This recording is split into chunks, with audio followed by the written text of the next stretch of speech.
بسم اللہ الرحمن الرحیم۔ السلام علیکم۔ Welcome to my YouTube channel horror stories with Gul. اگر آپ کو میری کہانی پسند آئے تو اسے لائک اور شیئر ضرور کیجیے گا اور میرے چینل کو سبسکرائب کیجیے گا۔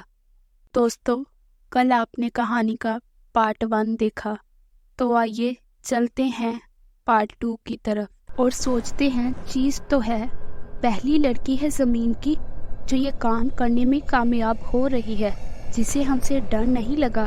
اتنی ہمت کیسے آئی اس لڑکی میں آخر؟ بہت ہی عجیب اور افسوس کی بات ہے ہمارے لیے کہ ہم ایک لڑکی کو ڈرا نہ سکے، اور آخرکار پری اپنا چلہ مکمل کر لیتی ہے 1 گھنٹے میں اس رات کا، اور گھر کو واپس چلی جاتی ہے بہت پرسکون انداز میں، اور بہت خوشی محسوس کرتی ہے خود کے لیے۔ پہلی رات کا چلہ مکمل ہو گیا ہے، اور دوسری طرف جنات بھی روانہ ہو جاتے ہیں اپنے بڑے سردار جن کے پاس سارا واقعہ سنانے کے لیے۔ جنات اپنے سردار کے پاس گئے اور سارا ماجرا اپنے سردار کو سنایا۔ سردار خود پریشان ہو گیا، یہ کون سی لڑکی ہے جو جنات سے نہیں ڈری؟ آج تک زمین پر کسی عورت نے یہ کام تو نہیں کیا، اور نہ ہی ایسی کوئی عورت پیدا ہوئی زمین پر جو جنات سے نہیں ڈری ہو۔ اور یہ کیسا پاگل پن ہے کہ جن سے سچی محبت کی تلاش میں یہ اپنی جان کی بھی پرواہ نہیں کر رہی ہے۔ سردار نے جنات سے کہا، تم سب پھر سے جانا، کل دیکھتے ہیں اس دفعہ ڈرتی ہے یا نہیں، اور کامیاب ہو کر واپس لوٹنا۔ تم سب خالی ہاتھ مت آنا۔ اگلی رات آ گئی اور پری واپس قبرستان پہنچ گئی، اور دائرہ لگا کر وہی کلمات اس رات بھی پڑھنا شروع کر دیے۔ جنات واپس حاضر ہو گئے اور اس کو دائرے سے باہر نکالنے کی کوشش پہ لگ گئے، لیکن پری اب سب کچھ سمجھ چکی تھی۔ اب وہ بالکل بھی ڈرنے والی نہیں تھی ان جنات سے، چاہے وہ کچھ بھی کر لیں، لیکن اب وہ پیچھے نہیں ہٹ سکتی تھی اور نہ ہی اس دائرے سے باہر آ سکتی تھی۔ جنات کبھی خوفناک آوازیں نکالتے، کبھی اس کے گھر والوں کو سامنے لا کر بری بری موت دیتے، کبھی جانوروں کی شکلیں اختیار کر لیتے، لیکن پری کو اب کوئی فرق نہ پڑتا۔ جنات نے اپنی تمام کوششیں کر لی، لیکن ان سے کچھ نہ ہوا۔ اب وہ یہی منہ لے کر واپس اپنے سردار کے پاس چلے گئے اور کہا، سردار، وہ لڑکی نہیں باز آ رہی، اور نہ ہی اسے ہم سے ڈر لگتا ہے۔ وہ لڑکی بہت ہمت والی ہے، ہم نے اپنی ہر کوشش کر لی ہے، لیکن کچھ نہیں ہوا ہم سے تو۔ سردار خود بہت حیران ہوا، آخر یہ کون ہے؟ اب اس دفعہ مجھے خود ہی جانا ہوگا۔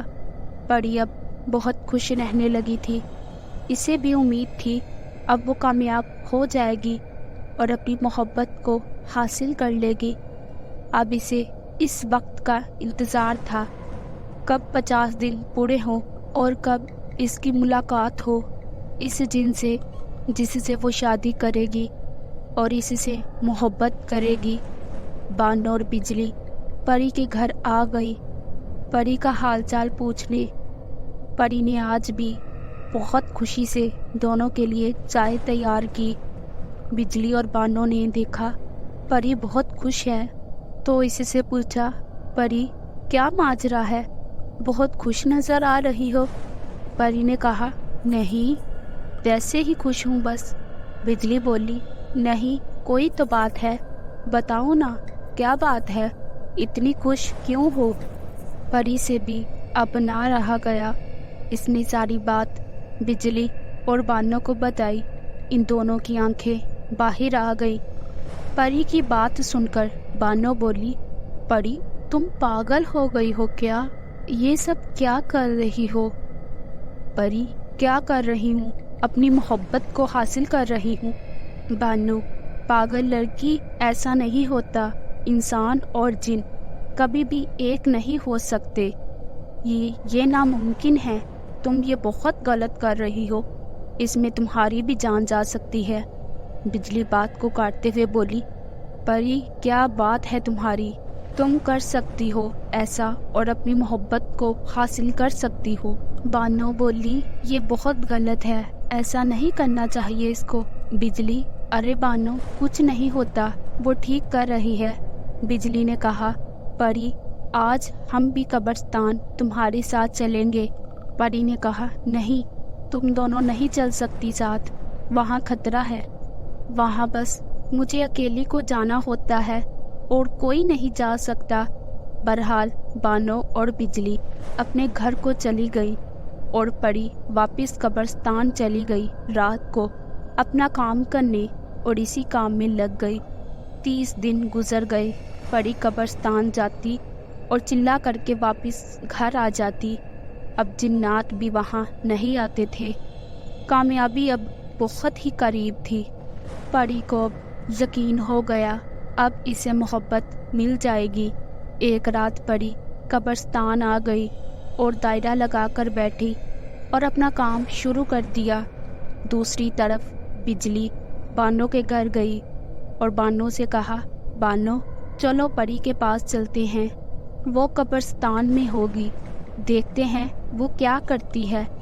بانو بولی، بجلی تم پاگل ہو گئی ہو، نہیں چل سکتی تمہارے ساتھ، وہاں جانا مناسب نہیں ہے، اور پری نے ہم سے کہا بھی تھا۔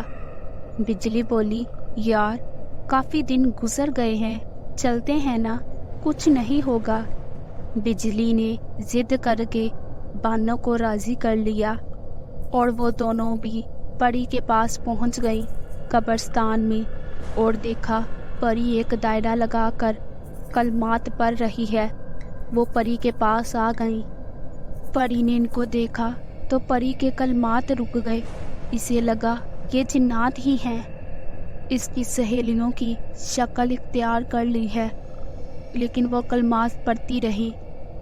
تبھی اچانک وہاں جنات بھی نازل ہو گئے اپنے سردار کے ساتھ ہی، اور جب وہ سب اپنی اپنی اصل شکل میں بجلی اور بانو کے سامنے آئے تو دونوں کے رونگٹے کھڑے ہو گئے، سانس بند ہو گئی۔ دونوں نے بھاگنے کی کوشش کی، لیکن جنات نے ان کو قابو کر لیا۔ جنات نے بجلی کے جسم کو توڑ مروڑ دیا، بجلی کے جسم کی تمام ہڈیاں ٹوٹ گئیں اور اس کو وہی موت آ گئی۔ پری نے جب یہ دیکھا تو اسے معلوم پڑ ہی گیا یہ سب جھوٹ نہیں ہے، اس کی دوست ہیں یہ دونوں تو سچ میں۔ پری بانو کی مدد کے لیے بھاگی اور دائرے سے باہر نکل گئی۔ تب تک بانو ہوا میں تھی، آسمان میں۔ پری نے آواز دی، چھوڑ دو بانو کو، اس نے کچھ نہیں کیا۔ تمام جنات بہت ہی خوفناک شکلوں میں تھے، جن کی طرف دیکھا بھی نہیں جا رہا تھا۔ ایک جنات آسمان میں ہی بانو کے پیچھے گیا اور اس کے سر کو پکڑا اور پیچھے کی طرف کھینچ کر بانو کا منہ توڑ دیا اور وہاں سے بانو کو زمین کی طرف پھینک دیا۔ بانو اور بجلی اب دونوں مر چکی تھی۔ جنات کا سردار پری کے سامنے آیا اور بولا، تم انسان کتنے بے وقوف ہو، اس حد تک گر سکتے ہو تم انسان جو اپنے رب کی قدرت اور فیصلوں کے خلاف چلتے ہو، تم نے سوچ بھی کیسے لیا ایک انسان اور جن ایک ہو سکتے ہیں؟ پری کی آواز تک نہیں نکل رہی تھی، وہ خاموش ہو چکی تھی، اسے اپنی سہیلیوں کی موت کا غم لگ گیا تھا۔ جنات کا سردار بولا، تمہاری وجہ سے تمہاری دونوں سہیلیوں کی موت ہو گئی اور اب تمہاری باری ہے، تمہیں بھی اب مرنا ہوگا تاکہ کوئی انسان دوبارہ یہ کام نہ کرے۔ جنات اور انسان کبھی بھی ایک نہیں ہو سکتے، یہ اب تم کو بہت مہنگا پڑے گا۔ جنات کا سردار پری کے پاس آیا اور اپنا ہاتھ پری کے منہ میں ڈال دیا اور اندر سے پری کی زبان باہر نکال دی۔ پری کو وہی موت آ گئی۔ جنات کی محبت حاصل کرنے کے چکر میں خود کی جان بھی گئی اور اس کی دونوں سہیلیاں بھی پری کی وجہ سے اپنی جان سے ہاتھ دو بیٹھی۔ دوستو، امید کرتی ہوں کہ آپ کو آج کی کہانی پسند آئی ہوگی۔ اب ملتے ہیں کسی نئی کہانی کے ساتھ، تب تک کے لیے اللہ حافظ۔